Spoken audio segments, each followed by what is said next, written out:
So we have a great panel here today that is going to be fairly diverse in both their professions and their expertise, and really represent the full continuum of care, everything from acute care, gerontology, emergency room delivery, to home care. And I think we should have a good interchange and dialogue around that. You know, when I think of the future of senior care, I'm always thinking about the creation of value. And I think back that we started this Aging 2.0 conference 5 years ago. And you know, everybody came and everybody was interested and intrigued, and they got together and they looked at these, you know, innovators, and people were interested in what people were thinking of how to solve problems for aging and seniors. You know, a lot of it was devices and ways to make their lives better. You know, here we are 5 years later, and to me, it's amazing what value has actually been created as a result of attacking the problems and creating solutions for aging today in America, or in the world for that matter. So, as I look at value creation, and you can see the examples in many of the exits that have taken place over the last years that were spoken of yesterday around these couple of public companies, the Great Buy acquisition of Great Call, I think is a great example of a great success story. And what we want to do today is we really want to talk about what are the things that we have actually experienced. What are the things we're seeing that are creating value? Where's the real value proposition for the delivery of healthcare and services? Now I look at the landscape of our country, and I see a place where the demographics, obviously we know, are growing dramatically, and then you combine that with the shift in our healthcare system to value-based care, and you've got this incredible dynamic of opportunity. It is my personal goal for senior care to lift itself up and become a parity in the healthcare delivery system. You know, if you think about the dynamics between post-acute care, or any of the service or senior care providers, have always been treated in the healthcare delivery system as secondary. If I look at the future, what I see is an opportunity, because we happen to control the majority of the spend in the healthcare system through the senior population. It is our opportunity to shift and change and be able to deliver value through the creation of innovation, technology, and new systems that will provide solutions. So I want to bring the panel out, and we're going to have a discussion at about 2/3 of the way through. I'm going to ask any of you who want to have any direct questions.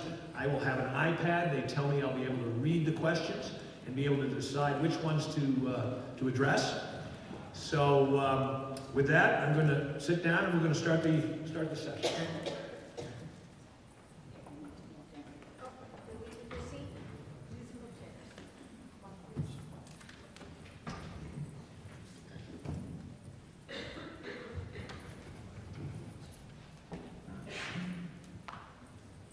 All right. Welcome, everybody. What we're going to do is we're going to start out by having each individual introduce themselves, tell a little bit about themselves, their profession, who they are, what they do, and speak for a moment about something that they're experiencing, or they're working on, or they've seen in their business line that has effectuated innovation and creation of value, and is forward-looking in terms of this product type or its service. And I'm going to start. The way we have the panel set up is primarily by acuity, as I said before. So we're going to start with the acute care side, and we're going to start with Kevin Bice. If you'd introduce yourself, and then we'll go down the line. Excellent. Thank you so much, Arnie. It's really a pleasure to be here. So I'm an emergency medicine physician who's fortunate to spend most of my waking hours thinking about how we redesign acute care delivery for older adults in this country. So how do we take advantage of the opportunities that present themselves when older adults seek acute care to change the cost and care trajectory in a positive way after that event? When older adults need acute care, it's because something's gone wrong with often their social supports, they're not adequate, or their chronic medical needs aren't being addressed. So how do we seize that opportunity and move it forward? Specifically, over the last year, I've had the opportunity to launch a program that accredits emergency departments as being geriatric appropriate. So in May, there were 0 geriatric accredited emergency departments in the country. Today, there are 23. There's over 100 in line. Each of those emergency departments represents thousands of patient visits each year. And each of those encounters represents an opportunity to infuse social support and better integrated care into that person and their family's lives to change that trajectory. So it's an incredibly exciting opportunity to change the course of care. It's worth remembering that over 60% of hospital admissions by older adults in the country come through the emergency department. And although it's often great to avoid the emergency department, let's use those opportunities to not always admit them and instead get them services they need to live the lives they want to live. Thank you, Kevin. Lynn? Thank you. It's really a pleasure to be here in this wonderful environment with all these amazing minds, and so I feel that I have about this much to offer, but I'm going to try. My name is Lynn Katzman, and I am the founder and president of Juniper Communities. Juniper is an owner-operator of 20-plus senior communities across the country. Our communities span the product range, so we have everything from the skilled communities all the way to IL. We've been in business for 30 years, and I think the thing that differentiates us is our culture, which is really based on collaboration, and we've really come to prize innovation. So let me tell you a little bit about some of the things we're doing. In the early days of Juniper, we pioneered small house models for memory care. We developed a LEED prototype before LEED was actually an accepted way of building buildings. We were an early adopter of an electronic operating platform, but most recently, and I think why I'm sitting here today, is we've been doing some work in value-based care that started back in 2011, and it's something that has evolved into something that I think has great meaning and superb potential for all of us in our industry. It started as a care model, a model of integrating care and service, providing service-enriched housing, which is what we do, and linking that to the ancillary service providers that many of you are familiar with, so rehab, pharmacy, home care, hospice, all of that. We have that on site. We decided that we needed to build a better relationship with those providers, and so we built a high-tech, high-touch system, I heard those words earlier, that enables us to coordinate that care on a real-time basis. So our providers and our team at the community have access to data on our residents and their needs at real time. You open it up and you see it, and there it is. But most importantly, they can communicate with one another on a real-time basis. And that's what forges the integration. We've added another layer, the high-touch layer, which is Navigator, who is an individual who's on the staff of our community, which gives the community a little bit more power. I was trying to think of another word, but it essentially gives us a role to play that's different than you typically do when you're dealing with ancillary service providers like primary care. So the care model is great. We've been doing it for a bunch of years. We had it evaluated, and we showed that we reduced hospitalization by 50% and readmissions by 80%. And that is by comparing our population to a similarly profiled population in the community. So we looked at over 6.5 million Medicare beneficiaries living in the community and compared them to folks at Juniper using the program. We then monetized it.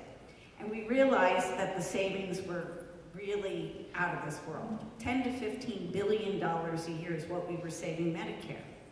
Well, that was kind of interesting. We decided we needed to figure out a way to capture some of that value because we were clearly having a positive benefit.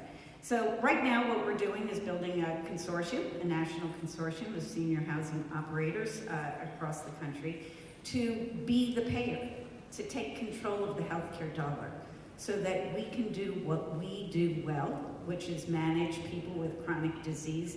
At the last session, they were talking about their problem children or their problem elders. Well, that's who we serve.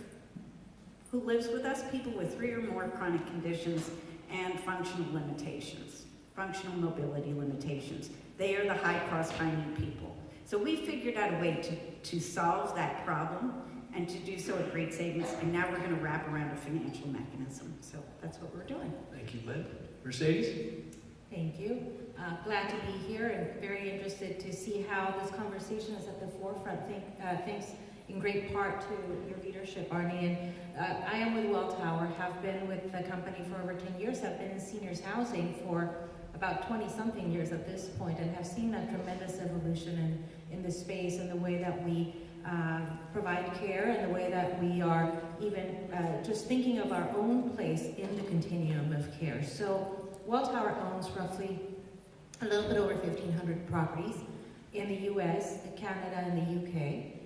We own properties in the whole continuum of care, so that it's independent assisted living, memory care, post-acute, sometimes in combination, but also in the outpatient medical field. So we call it very purposefully outpatient medical because we do not own actually acute care hospitals, but rather the alternative sites of care that are now becoming more predominant, surgery centers, outpatient type centers, and have seen the evolution of that as well in terms of how care is being provided. And considering that we care for, at Welltower, we have at any given point roughly 320,000 seniors who live in our communities.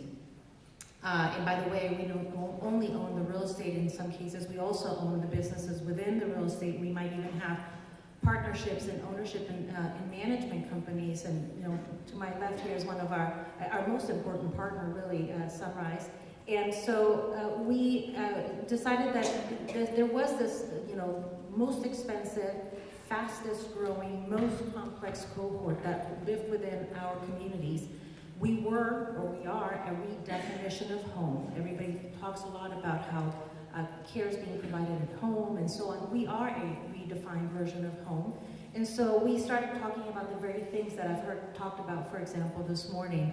And how do you provide we're living longer, how do you live better? And wellness being at the center of it. So a lot to talk about here today in those types of themes, and certainly can also add a little bit of color on the transaction that Welltower most recently completed with ProMedica and HCR Manor Care, Ardent Ports, its memory care platform, and the integration that is likely to come from that as well. Chris?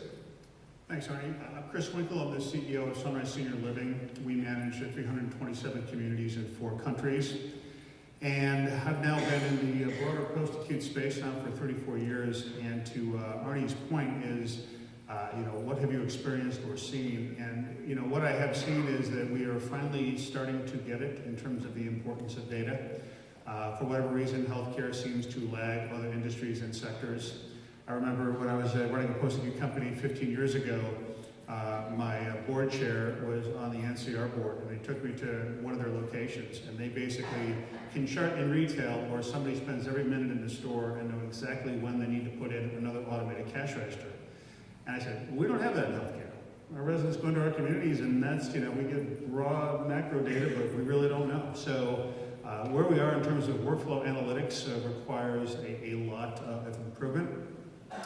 And I think the other piece of note is when you look at post-acute care, and Arnie talked about how it needs to become more relevant. Well, the data point that I remember is that post-acute care variation in spending explains 72% of the variation spending for Medicare beneficiaries. So there really is no way for the government to ever start control spending unless we start controlling spending in post-acute. So from a Sunrise perspective, when we really look at healthcare reform and we really see, okay, so where do we play in this? It's very, very difficult for assisted living to get the attention of health systems and managed care because we're not part of the continuum. We're not Medicare, we're not Medicaid, we're not commercial insurance, we're private pay. So we looked at essentially what is the fundamental premise of the sector in that the reason people pay privately to come to assisted living is they really think it is a non-institutional setting and it's more home-like. So one of the things that we looked at is what can we do first and foremost as a manager, because my largest customer is to my right with 160 communities. What is most important is that we preserve our culture, we preserve what we have created in this sector for our residents, at the same time acknowledging that there is no way that there will be a savings unless people start focusing on our residents. So we envisioned a scenario where we would wake up one day and maybe have 3 or 4 or 5 different managed care plans controlling our resident population and the fear of losing the culture. So we, very similar to Lynn, decided we need to be really at the head of the table, championing for our residents from a quality of life perspective, really with them and their family, and saying, we're here to help you figure out how to administer the Medicare benefit. And so we as well became a payer. And that's one solution that we've had, and then everything we're doing is to really build the guts on data. We've got EHR, we've got EMR, we're doing predictive analytics on the hiring process, we've got an automated solution of the move-in process. So we're really essentially trying to become workflow obsessed in our communities. And Ali and I were having a conversation backstage, and the one thing you find out is nothing is easy. Even standardizing the simplest process requires a ton of time and coordination. But we just feel that that's where we have to go as an organization, and that's really our quest over the foreseeable future. Great. Hi, everybody. My name is Ali Saria, and I work with Atria Senior Living. I have the privilege of leading the information technology, software development, and project management, process improvement teams. And it's for me, it's really exciting because unlike a lot of people who are on the panel who've been in the industry for a very long time, I'm kind of the new kid on the block. My background is in manufacturing and logistics, and been in this industry for 3 years. So I probably bring a different perspective. And back to what Chris was saying earlier, in manufacturing and distribution, everything is tracked down to the iota. And in healthcare, it was kind of unique when I first came in to see, hey, there's still a lot of paper processes, and we're only capturing kind of macro level data, not a lot of discrete events as they happen and as they happen in real time. From an Atria perspective, I think what we're really focused on is digitization and digital transformation of the customer experience. Because in the end, if we make it easier for our frontline staff to serve the customer, and we make it easier to get trust and transparency with the customer through the entire life cycle. So it's not just a piece of it when they enter the community. It's right from the beginning, from the time we engage with them to the time they retire. How do we capture every touch point? And how do we make sure that each interaction with them is simple, is convenient, is engaging and delightful? That's kind of what we call the lens of the customer experience.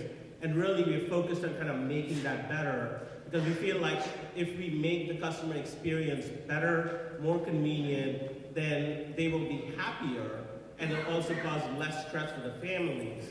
And so that's what we're really kind of focused on, is applying technology through every step of the process, not just a piece of it. Just like when we think about Amazon, we don't love Amazon just because it's easy to order.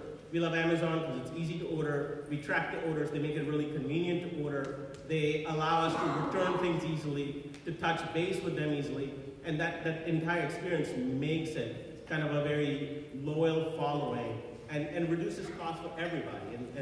And that's really kind of how technology can help, is reduce the cost through that entire life cycle by making it easier to interact with customers and service them. Hey guys. I'm Seth. I'm one of the co-founders and CEO of Honor. So Honor focuses on non-medical home care. And for those who don't know it, it's where you send what is called a personal care aide, or we call it care professional, into the homes of the elderly. And you help them with activities of daily living. So things like getting out of bed, or getting food, or getting dressed. The way we do this is we partner with mostly home care providers throughout the geographies that we serve. Home care providers can be, a sole, mom and dad, or an individual operator that has a home care company. It can actually be assisted living communities or independent living communities that have a home care line or want to offer a home care line. And we, for them, will run all of the logistics and operations. So we will find the care pros and train the care pros and handle operations and logistics. And if a care pro calls at 5 a.m. and says, my car broke down or my daughter's sick and I have a 7 a.m. appointment, we'll make sure that at 7 a.m. that person, or a person is there to care for that person who needs care, who's appropriate for them. So we handle all the logistics and operations. We partner with what we call our network partners, our Honor Care network partners, because they are amazing. Like, the individual providers are amazing at understanding their communities and understanding the very specific needs of their communities. So, it's amazing how, I travel to like North Dallas, and you see one of our partners in North Dallas, and then understand that kind of the needs and issues in North Dallas are actually different than in Arlington, which is right next door. So our partners are amazing at finding folks who really do need care and understanding their care needs. And then they effectively feed that information to Honor. And then, as I said, the part we really focus on is then let's find amazing care professionals for that person. The reason I think this is so important is in senior care and in healthcare broadly, there is just unbelievable levels of fragmentation. And because of the fragmentation, there is not like consolidated data, which means it's very, very hard. Like, those two things make it extremely hard to provide the best care to the end customer. And so I'll give an example. If each home care company only has 40 care professionals, the likelihood that they have the right person for your mom who needs a Hoyer lift, has dementia, and has cats in her home, right, is really pretty low. And so the person who's looking for care, like if you're looking for care for your mom, in today's world, you're gonna have to call 10 agencies to find one that may have the right person for your mom. But if you can aggregate up all of the care professionals across multiple agencies, the likelihood that you have the right person for your mom on kind of call number one is really high. And then the data side is really important too, because if you're operating any of these kinds of care delivery networks at scale, you start getting really interesting data insights, like, your mom loves people who are talkative. Someone else's mom cannot stand people who are talkative. Or my dad is okay with people who are sometimes late, but someone else's dad hates people who are late like one time. And so that's actually what machine learning is really good at, right? Figuring out like who's good for you, who's good for someone else, taking all of that data and then acting on those insights into the future. So you get better care delivery, not just through the scale of the people, but also through the data that lets you provide better care and make better decisions into the future. Thank you, Seth, and I think that plays well into my next question. Mercedes and I were talking before the panel, and she asked me, what am I most excited about?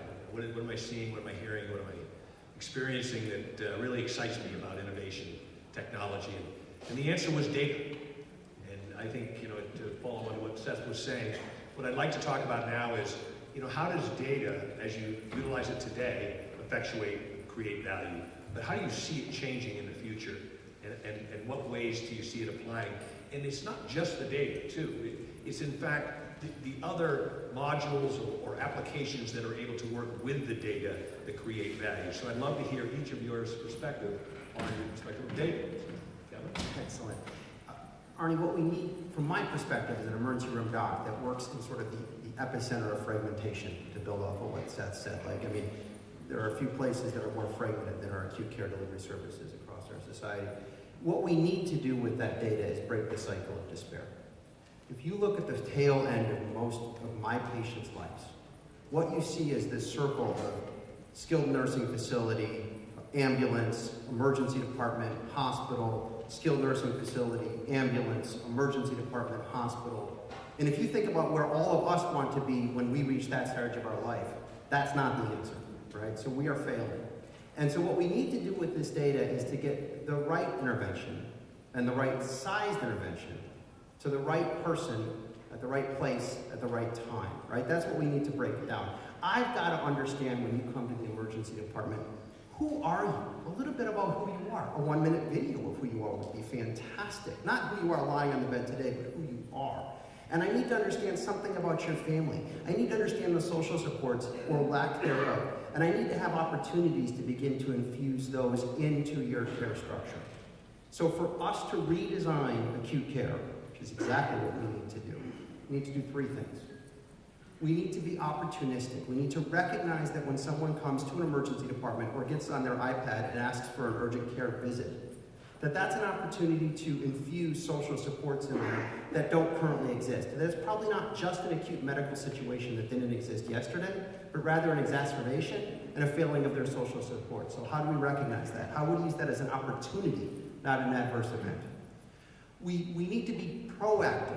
We need to use data to predict these things. We act as if emergencies in 92-year-olds are surprises. That Miss Smith, who fell 14 times last month, fell today. Who would have ever thought that could have happened? Right? Oh my goodness, what do we do? 911, here we go. Conveyor belt of healthcare despair.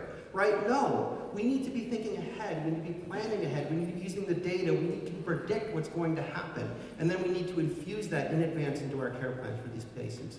And finally, we need to be using really pre-existing technology. This is not complicated, but to treating people in place. I have no idea why we feel compelled to drag frail older adults to the expertise, rather than channeling the expertise to them whenever possible. So it was the big ask, but as a guy on the front line, the time for that ask is now. And what data will allow us to do is get the right interventions and the right sized interventions. We can't do everything for everyone. The right sized interventions to people when they rave that flag for help, so that we don't just address what brought them to the ED or to their iPad today, but the milieu behind it, so it's less likely tomorrow. Wow. I'm much more simplistic. What do I need? I need data, and I need a communication platform. I need real-time data on my residents from all the providers who touch them. And I need those providers to have access to each of the other providers and that data. And you can add in the resident and family to that picture as well. That does not exist, at least that I have found at this point in time. True interoperability of data does not exist. So I'm going to be more simplistic. I think the AI and the predictive analytics is absolutely crucial down the road. I think it's the future of what we're doing, and I think it can avoid some of the exacerbated conditions that we see that require interventions that are highly costly. But at the core level, for our residents, we simply need to be able to communicate in real time with everybody who touches that resident, whether that be a caregiver, or a primary care practitioner, a rehab specialist, a pharmacist, a home care worker, and the like. So I'm going to stop there. I would like to see a true platform that offers me a what could be considered a longitudinal health record with a communication dashboard that's simple. So I'm going to give you an answer that is maybe just looking all around, because as I was mentioning before, at Welltower have the opportunity to look at this from multiple perspectives. And so we do sit in a very privileged position at Welltower, given that, as I mentioned before, we own over 1,500 properties. We have over 300,000 individuals living in those properties, countless more who actually work in those communities. And so our access to data, we have over a dozen, maybe 15 plus operators at any given point. By the way, many of those operators in partnership with us, where we have an interest in the operations within the building. So the access that we have to data is probably, stands alone in the industry. And we recognize the power of it, we recognize the responsibility that comes with it as well. So from our perspective, we have been able to collect and mine data. I probably think that our data analytics team is the largest growing division of the company. We've probably hired more people into that division in the past year than any other area of our business. And so the mining of that data, for example, as it relates to the physical plant, is very, very well underway. I think we have a fairly sophisticated understanding of the needs of our business because of it. With respect to the actual business within staffing and so on, we have a tremendous opportunity, and we use this to the benefit of our partners. For example, with Sunrise, we we are able to provide them benchmarking tools that help them to understand opportunities, where opportunities might lie with respect to how they operate their businesses and how they compare to peers.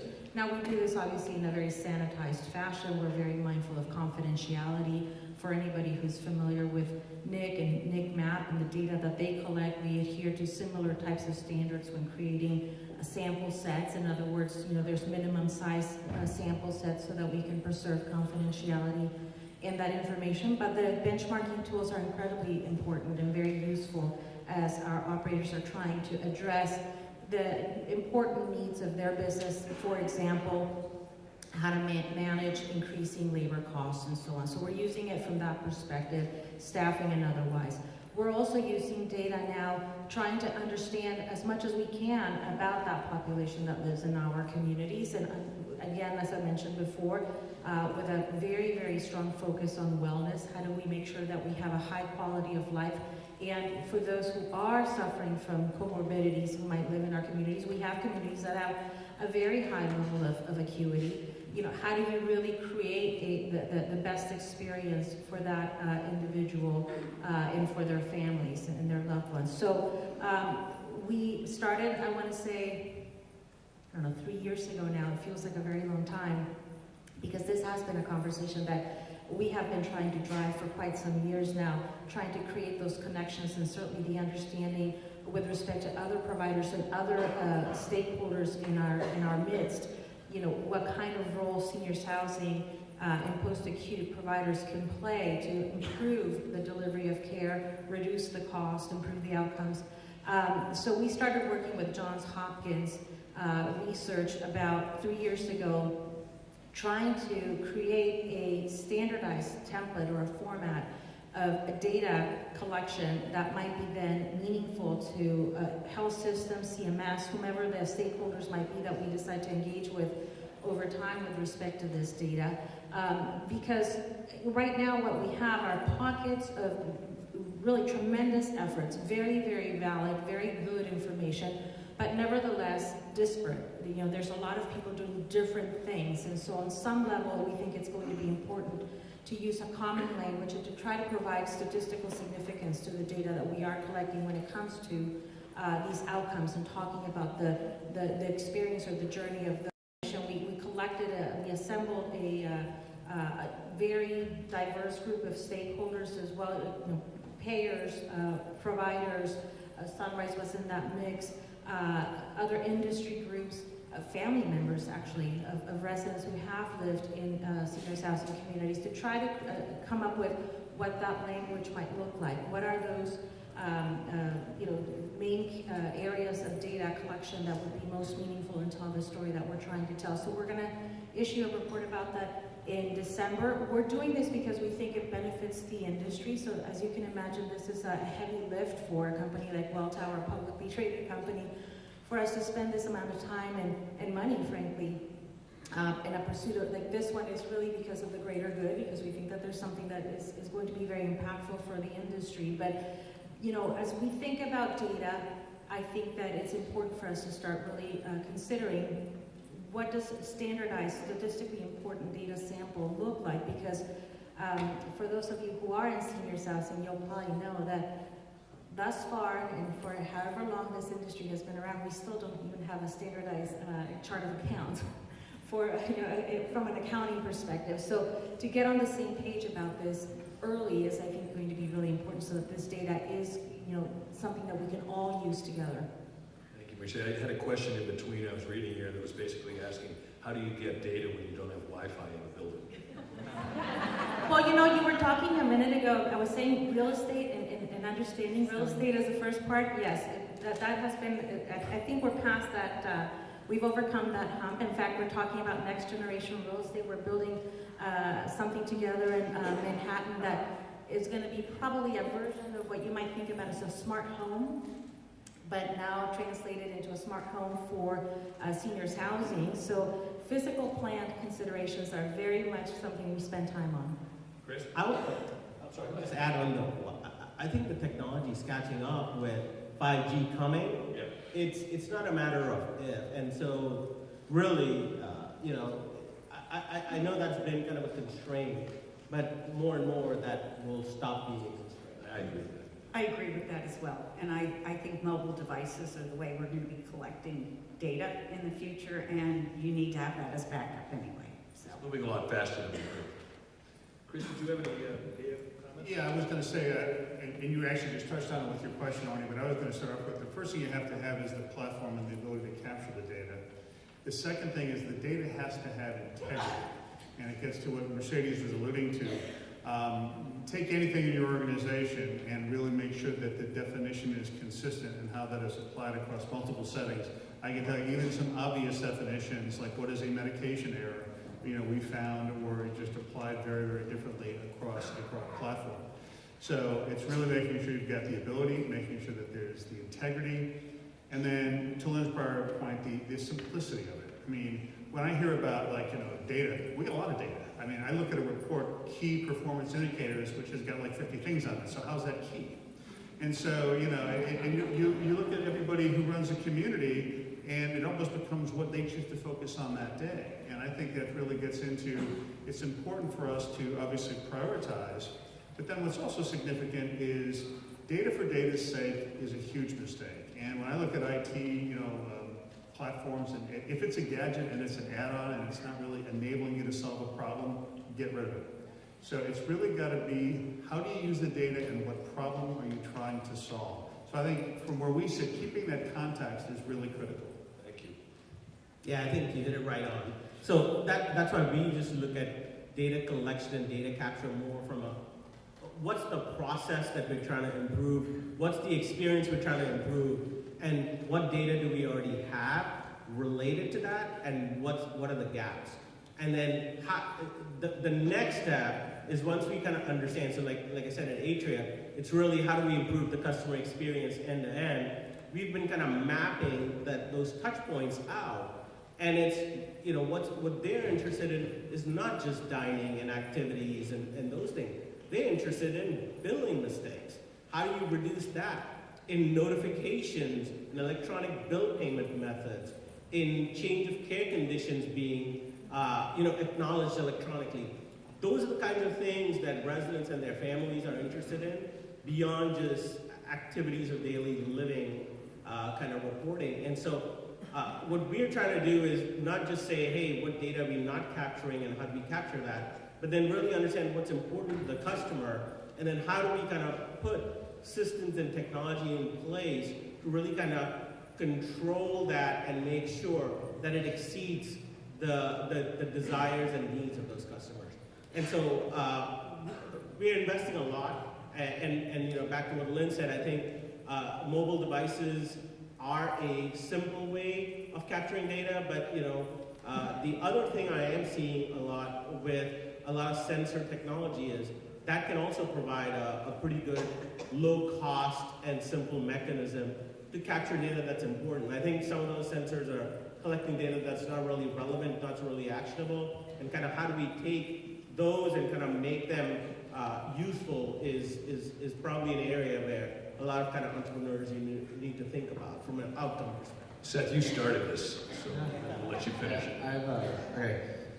So I think Chris's point on having the ability to capture data is actually really, really important. So a lot of people miss that the first step on anything data is, do you actually have the data?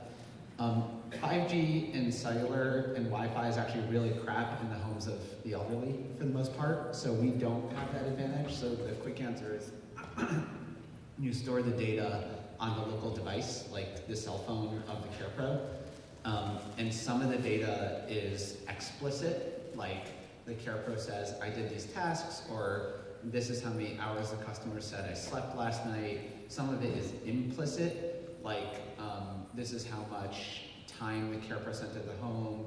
This is the length of the note the CarePro's left after the visit. So some of it's implicit, some of it's explicit. And then you just locally store it, and then once you do get a connection, you move it to the cloud, so that's how you do it without Wi-Fi. We have to do it all the time. But there's the kind of fundamental point I want to make about data, because I think a lot of really good things were said here, is there's one way to think about data, which is I aggregate data and I create charts. and then I have 50 charts, and I have to look at those 50 charts, and I have to decide how, what to do in the future based on those 50 charts. There's a whole new thing that's kind of happening right now in technology land that is basically what people refer to as machine learning or artificial intelligence, where for the most part what you're doing is you're getting rid of the charts and you're automatically making decisions like tomorrow based on the data from the past. And so I'm going to give you 2 examples just to make that real of the way that works. So one way it works is, like I said before, who is a good and a bad care pro, right? And the problem is humans are heterogeneous. Everyone has a different answer. You cannot create an algorithm that says it's timeliness times 0.2 plus, smiliness times 0.3. Like, that does not work, okay? It turns out what does work is to have humans create a list of 50 care pros who they think are really good, and then give the machine every single data point that you have about those care pros, right? Everything, their GPS track records, their certifications, the customers that they've served, their timeliness, their care plan completion rate, just everything. Customer ratings of them, customers' faves of them, customers' blocks of them. You don't know what matters. You just tell the machine, here's everything I have, but these 50 are good.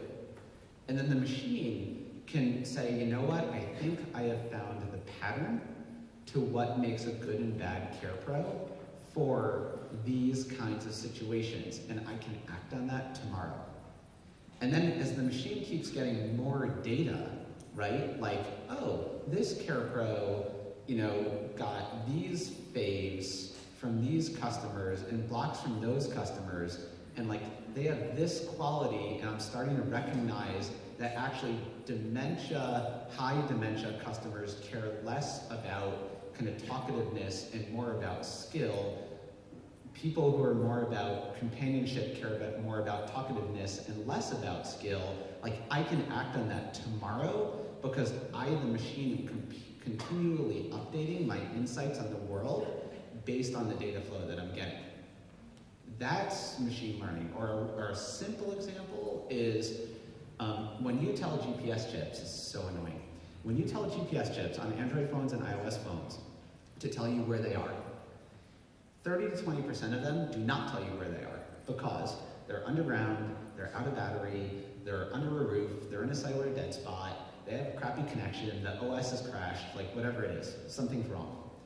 And so if you have a machine that monitors the care pros and makes sure that you're going to call a care pro if it looks like they're not going to make it to a home on time, except 20% of all care pros are not sending you data, what do you do?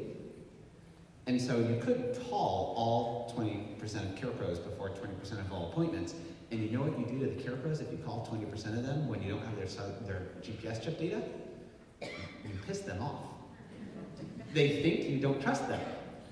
And so we wrote a machine learning algorithm that basically started looking at historical patterns and tells our operations people when to call and when not to call, even though it could be 2 care pros, 2 appointments, they both start in 8 minutes, and the machine has no idea where the care pro is because it doesn't see the GPS chip. But in one case it says call, and in the other case it says don't call. And it's data just changing the way you operate into the future, and that algorithm is always learning. So that kind of data is super, super exciting, right? If you can use data from the past, data from right now to change what we do 10 minutes from now, that will transform pretty much everything, but the trick is you need a lot of scale because you need mountains of data to find the patterns and then affect the future. Fascinating, thank you, Seth. I want to open it up a little bit for discussion purposes, so please feel free to answer if you think it's appropriate for the question. So let's take this concept of data and let's now apply it to the human element of care, which I think in the last panel they referred to as high tech, high touch. One of the experiences that we've had, I know in innovation and testing and piloting products is, we may have the best idea in the world, and when it gets down to bedside or at that point of care, it fails. And that dynamic and that relationship between that personal touch and that technology is hugely important. I think, Chris, you mentioned it, simplicity plays an enormous role here. People forget that ease of utilization is huge in adoption for technology. Any comments around your perspective as it relates to that dynamic? Anyone? Since we build a lot of technology, we kind of see this firsthand, and you're absolutely right. So one of the things we started doing is really taking a design perspective to building technology, and what I mean by that is stop having IT people build it. So we have invested a lot in kind of user-centered design, as we call it, by getting actually UI, UX designers who are talking to real human beings and are observing them in real-world situations before we even start building things.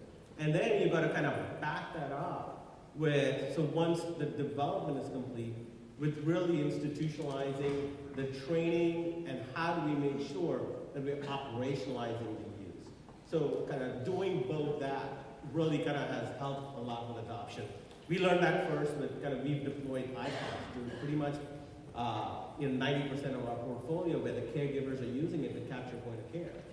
And the biggest thing we learned is the things, Seth was talking about, that we take for granted, we cannot take for granted. And we redesigned the entire user interface. We put simple things like, hey, is the device online or offline in big red and green, and then just change the adoption rate right there.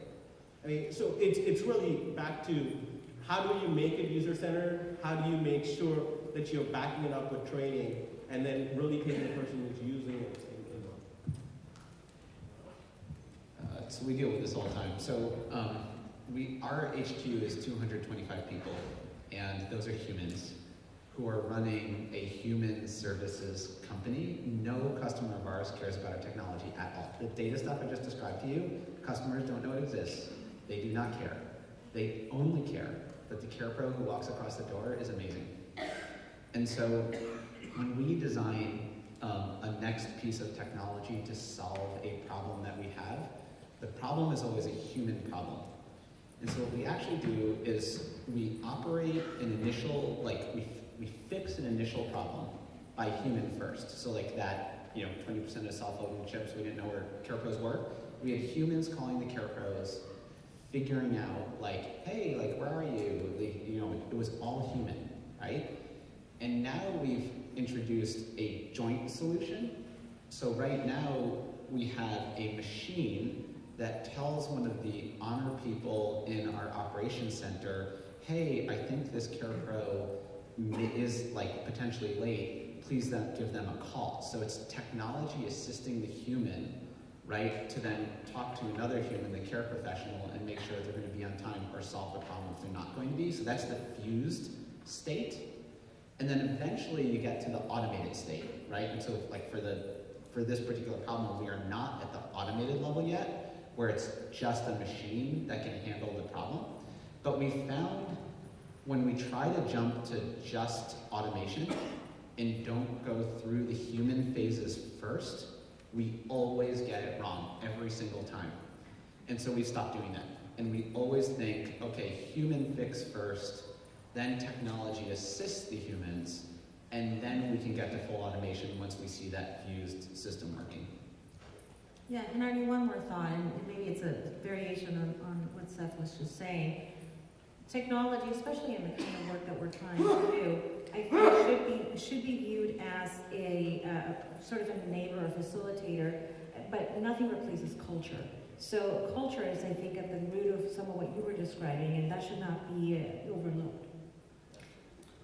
Yeah, I agree with that. I think, you can never underestimate, it's all people caring for people. It's that simple. But I then take that over a large system. I look at something as simple as the hiring process. Right? People are well-intentioned. They want to hire the right people. But what do I see in practice? I see somebody who's really, really short of time, and they'll only have 10 minutes, and they'll go into an interview, and we might bond on something. Oh, I'm from Buffalo, you're from Buffalo, great, now we bonded. Well, terrific, so I'm hiring you, but is that the right decision?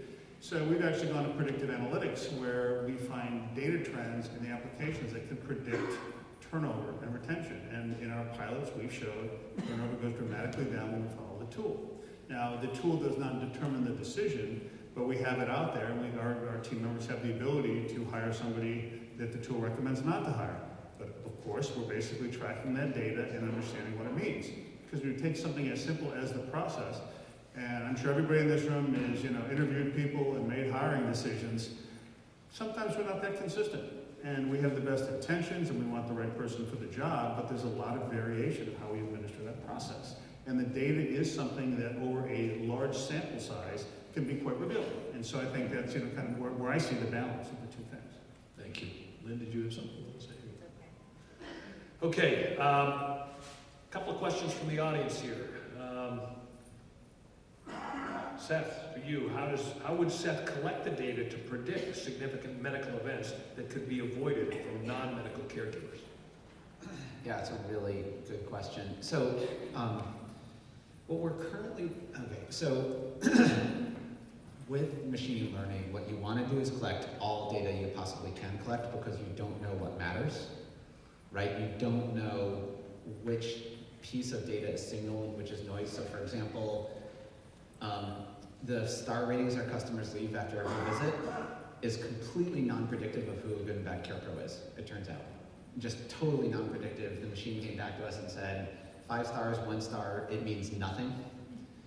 But extremely predictive was if a customer blocks a care pro and doesn't want them to come back. Turns out lots of customers will give a care pro a 5 and then block them. And so, interesting insight, never would have guessed, didn't know. So for predicting medical events, the first thing you have to do is collect all the data you possibly can. So one thing that we introduced is what we call the wellness check, where our care pros ask, how do you sleep last night? How many meals have you had in the last 24 hours? Have you had a bowel movement in the last 24 hours? What's your state of mind? And there's one more I'm totally forgetting. And so that's explicit data that we're extracting from customers that we're asking care pros to do. You can imagine in the future we could push a feature like asking care pros to weigh customers, right? It has relevance to lots of issues, CHF for example. And then what you would do from an ML approach is you would need to capture high fidelity outcomes on those customers. So you need to know, and it turns out our call center gets this all the time, because people call on her and they say, oh, my mom just fell, or my mom was admitted to the hospital, or my mother had this issue. So we actually are getting that data as well, but you need to know that what happens to that person. And then you actually can, if you have a big enough data set, run all of the data points, and again, you won't know it's predictive, against all of the outcomes and find the patterns. So that's something I'm super excited about. We have not done it yet. I think we need a little bit of a bigger data set, but I suspect that we'll find just fascinating things when we begin to run. It becomes obvious as I'm sitting here who the technologists are versus the providers of care. Anyways, last comments. We've only got a couple of minutes. Well, I just had to laugh on gathering sleep quality, because I've been using that app on my iPhone to collect sleep quality, and you wake up and it says, oh, sleep quality 40%. Well, I guess I'm tired and feel like crap then. So, you don't know what to believe when you see this stuff, and what other matters. So Done that. I wanted to follow up on Seth's comment, so that's fantastic. But for better or worse, there is so much room to improve how we respond to deteriorating health as a healthcare system and as a society, that we don't have to wait for the data to be perfect. So when an older adult comes to an emergency department with a fall, they've already proclaimed it. They didn't break their hip this time, yay, but who knows what's going to happen next week.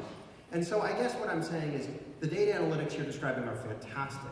But in the meantime, how do we increase our connections across these different care venues so that I can, maybe it's not me calling you, Seth, or maybe it's not, me calling you, Chris, and having the facility, but how do we build into our response for patients that are already proclaiming themselves as at risk? They're at risk because they just fell, right? How do we build in responses that matter? And there's some immediate short-term steps that we can do while we're continuing to develop the data to identify the possibility of these events further and further out. But the more proximal we are to catastrophe, the more steps that we can take to divert that by working together. Fantastic. Well, we've run out of time. I hope all of you have enjoyed this panel. And I'm now going to, as we dismiss ourselves, I'm going to introduce Becca Sampson for the next session. Thank you very much.